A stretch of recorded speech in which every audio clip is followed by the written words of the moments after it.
नारी ने जग को जन्म दिया, जग ने उसको अभिशाप कहा। करुणा ममता की मूरत को पूर्व जन्म का पाप कहा। करुणा ममता की मूरत को पूर्व जन्म का पाप कहा। नमस्कार, प्रणाम मित्रों, मैं हूँ रंजना। रंजना की दुनिया में आप सभी का हार्दिक स्वागत करती हूँ। लेकर के उपस्थित हूँ बच्चों का रंगारंग कार्यक्रम। मेरी बिटिया है जो कि नाटक की है। जैसे कि आज भी हमारे समाज में बहुत सारे लोग ऐसे हैं, मैं सबको नहीं बोल रही हूँ मेरे मित्रों, लेकिन फिर भी हमारे समाज में बहुत सारे लोग ऐसे हैं जो बेटियों को पैदा नहीं करना चाहते हैं, कोख में ही मार डालते हैं। तो ऐसा ही नाटक क्या कहा जाएगा, रियल लाइफ में भी ऐसा लोग कर रहे हैं। यही मैं आप लोगों के सामने प्रस्तुत कर रही हूँ और बताने का कोशिश कर रही हूँ मेरे मित्रों। कैसे एक लड़का जिद करता है कि मुझे लड़का चाहिए और मैं उस लड़के का नाम भी सोच लिया हूँ। सनी उसका नाम रहेगा और वो हमारे जीवन में उजाला ले आएगा। लड़की तड़पती है और बुलाती है उसको, बार बार बुलाती है, उसका नाम ले करके रोहित रोहित करके चिल्लाती रहती है, रोती है, लेकिन लड़के को लड़का ही चाहिए। इस जिद पे वो अड़ा हुआ है मित्रों। कोख में मारना चाहता है अपनी बेटी को। अभी तो रिपोर्ट नहीं आया है, रिपोर्ट अभी नहीं मिल पाया है, लेकिन इतना ज़्यादा मतलब कि ऐसा हो रहा है हमारे समाज में। आज भी ऐसे दानव हैं और बेटियों को नहीं लाना चाहते हैं, जबकि जितना बेटियां समझती हैं हमारे मन के हालात को, हमारे कंडीशन को, सब कुछ जितना बेटियां समझती हैं, हमारे आंसुओं को, हमारे दर्द को, उतना बेटे कभी नहीं समझेंगे। आप लोग के पास भी अगर बेटियां होंगी तो आप लोग महसूस कर रहे होंगे मेरे मित्रों। एक बेटी के दर्द को यहाँ पे दर्शाया गया है कि कैसे एक पिता एक बेटी को नहीं लाना चाहता है संसार में, ये दुनिया नहीं दिखाना चाहता है। माँ तड़प रही है, प्रार्थना कर रही है, लेकिन कोई भी उसकी प्रार्थना को सुनने वाला नहीं है मेरे मित्रों। यहाँ पे ये सारिका दुबे है, मेरी बिटिया है। आप लोग पहचान पाने में अगर असमर्थ होंगे तो मैं बता रही हूँ, क्योंकि वो कहती है ना, जैसे इसमें थोड़ा सा नाटक के अनुसार उसको मेकअप में साड़ी में आना था। वो कहती है सादा जीवन उच्च विचार। वो डेली एकदम नॉर्मल रहती है, यहाँ तक कि एक सिंपल सा पाउडर भी वो नहीं लगाती है और डेली नॉर्मल रहती है। तो इसलिए पहचान पाने में अगर आप लोगों को प्रॉब्लम हो रही होगी तो मैं इसलिए बताना चाहती हूँ, बता रही हूँ। यहाँ पे बेटी कहती है, माँ मुझे इस दुनिया में आने दो, माँ मुझे इस दुनिया को दिखाने दो। माँ मैं जब आप खाना खा के ना बर्तन रखी रहोगी तो मैं जाके उस बर्तन को धुल दूँगी। जब आप मिठाई खाओगी ना माँ तो मैं चुपचाप आके आपको पानी दूँगी। माँ पापा से कहो कि मैं इतनी सेल्फ डिपेंड हो जाऊंगी कि मैं उनके कंधों पर बोझ नहीं बनूंगी। माँ मैं ऐसी कोई भी काम नहीं करूंगी जिससे आप लोगों का सर नीचे हो समाज में, लेकिन मुझे आने दो माँ, मुझे इस दुनिया को देखने दो माँ, मुझे ये हक दो माँ, मेरा ये हक है। और माँ रो रही है, तड़फ रही है कि मैं कैसे लाऊं। जो उसका मतलब पति रहता है वो कहता है कि नहीं, मुझे या तो तुम मुझे चुन लो या तो अपनी बेटी को चुन लो। और माँ बेबस होकर क्या करे, उसके लिए तो दोनों ही प्यारे हैं, पति भी इम्पॉर्टेंट है और बेटी भी। बेटी जो अभी इस दुनिया में उसके हाथों की लकीरें तक नहीं बनी हैं, वो रो रो के कह रही है। अब ये कह रही हैं, अपने पति से रिक्वेस्ट कर रही हैं, मनुहार कर रही हैं, विनती कर रही हैं, प्लीज़ ऐसा मत कीजिए रोहित, ऐसा मत कीजिए, मेरी बेटी को इस दुनिया में आने दीजिए। लेकिन वो मान नहीं रहा है। मैं मर जाऊंगी रोहित, अगर मेरी बेटी नहीं आई तो मैं मर जाऊंगी। लेकिन वो कहता है अरे तू मरती है तो मर, लेकिन मैं इस बेटी को इस दुनिया में नहीं आने दूंगा।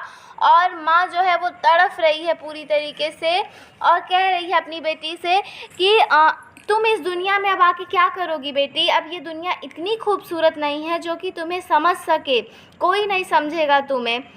अगर तुम इस दुनिया में आ भी गई तो इस दुनिया के जो लोग हैं, अगर तुम्हारे बाहर निकलने पे आज जैसे मैं तड़फ रही हूँ तुम्हें इस दुनिया में लाने के लिए, वैसे ही कल तुम इस समाज के लोगों की वजह से तुम तड़फोगी। भले ही नारी से ही ये पूरा संसार चल रहा है, लेकिन इस संसार में नारी की कोई अहमियत नहीं है मेरी बच्ची, कोई अहमियत नहीं है। तू मर जा, इससे अच्छा तो ही अच्छा है। माँ परेशान होकर ये बात कह रही है कि तू मर जा कोख में, वही सही है, लेकिन इस दुनिया में मत आ मेरी बेटी। तू ना आना इस देश में लाडो, तू ना आना इस देश मेरी लाडो, चाहे दिल के हो टुकड़े हजारों, चाहे दिल के हो टुकड़े हजारों, तू ना आना इस देश मेरी लाडो, तू ना आना इस देश मेरी लाडो, साथ में तेरे कोई सखी ना सहेली, खेलेगी कैसे तू लाडो अकेली, खेलेगी कैसे तू लाडो अकेली।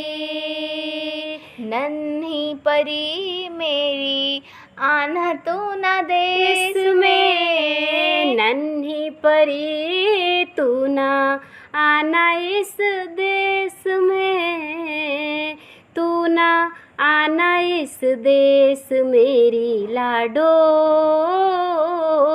और यहाँ आना इस देश मेरी लाडो। तड़प तड़प के माँ बेहोश हो गई मेरे मित्रों, यहाँ पे मर गई है, बेहोश हो गई, मर गई, और ये सपना देख रहा है। रोहित जो है वो सपना देख रहा है कि ऐसा हो रहा है, वो नींद में है अभी। वो सोच रहा है कि हाँ वो मेरी बीवी मर गई है, क्योंकि मैं इस दुनिया में बेटी को, माता जी जो हमारी 9 दुर्गा लोग हैं वो लोग उसके सपने में ये चीज़ें बता रही हैं, उसको एहसास दिलवा रही हैं कि जो बीवी को तुम अपने इतना कष्ट दे रहे हो, ऐसा ऐसा होगा, ऐसा ऐसा, मतलब वो लोग एहसास दिलवा रही हैं। और यहाँ बेटी कह रही है कि तुम ही आते हो हमारे मंदिरों में, झोलियाँ फैलाते हो, हमसे मन्नत मांगते हो कि हमें औलाद दे दीजिए, और तुम ही कोख में हमारी कब्र बना देते हो, कोई कद्र नहीं है तुम्हारा। अरे मैं अन्नपूर्णा बनकर तुम्हारे घर में अनाज का भंडार ला दूँगी, मैं माँ लक्ष्मी बनकर तुम्हारे घर में धन संपत्ति दूंगी, मैं माँ काली बनकर तुम्हें शक्ति दूंगी, सरस्वती बनकर तुम्हें बुद्धि और ज्ञान दूंगी, शीतला माँ बनकर तुम्हें शांति दूंगी। और तुमको कुछ नहीं चाहिए, तुम्हें इतना ही अगर लड़कियों से परेशानी थी तो तुमने अपनी माँ को क्यों नहीं मार डाला, तुमने अपनी बहन को क्यों नहीं मार डाला, तुमने अपनी बीवी को क्यों नहीं मार डाला, लेकिन तुमने हमें मार डाला। क्यों मार डाला? अरे हम तो तुमसे कुछ लेने नहीं, तुम्हें कुछ देने ही आए थे, लेकिन तुमने हमें मार डाला, क्यों मार डाला? यही सब कहती है लड़की और बहुत ज़्यादा परेशान हो जाती है, बहुत ही परेशान होती है मेरे मित्रों। यहाँ सभी लोग, जितने दर्शक देख रहे हैं, इस नाटक को देख रहे हैं, इसको नाटक मत समझिएगा मेरे मित्रों। आपकी क्या राय है कमेंट में ज़रूर बताइएगा। जितने लोग यहाँ पे उपस्थित थे ना स्कूल में जब ये प्रोग्राम हो रहा था, जितने भी लोग उपस्थित थे सभी रो दिए थे मेरे मित्रों। यहाँ तक कि कोई भी ऐसा नहीं है जिसके आंसू रुके हों उस समय। धन्यवाद मित्रों। आप लोगों को मैं बताना चाहती हूँ मेरे मित्रों, आप लोग यदि वीडियो पे हैं तो प्लीज़ इस बात पे गौर कीजिएगा, समझिएगा, सोचिएगा। क्या बेटियां बोझ होती हैं? हमें बेटियों को कभी भी बोझ नहीं समझना चाहिए। ये जान लीजिए कि बेटियां हर हाल में हमारे हर काम आती हैं। बेटा अगर भाग्य है तो बेटी भाग्य विधाता है, बेटा अगर वंश है तो बेटी अंश है। जो वंश आ रहे हैं इस दुनिया में, उस वंश को लाने में भी बेटियों का ही हाथ होता है। अगर बेटी ना हो तो वंश कहाँ से आएंगे? कहीं ये रोहित का कहना है कि तुम ऑफिस जाती हो, मैं ऑफिस जाता हूँ, अगर कुछ ऊंच नीच हो गई तो समाज में हम मुंह क्या दिखाएंगे। लेकिन बेटियों पे ट्रस्ट नहीं किया जा रहा है। एक की गलती के वजह से सारी बेटियों को ये समझ लिया जा रहा है। सारी बेटियां ऐसी नहीं होती हैं। इसका मतलब ये नहीं है कि हम बेटियों को इस दुनिया में ना लाएं, इस दुनिया को ना दिखाएं, क्योंकि बेटियों से ही तो संसार चल रहा है। लेकिन ये दुनिया इतनी निर्मम, इतनी कठोर हो गई है कि जिसको देखो उसको, बहुत से बहुत धनी लोगों को, बहुत से बहुत गरीब लोगों को, सबको सिर्फ और सिर्फ बेटे की चाहत है।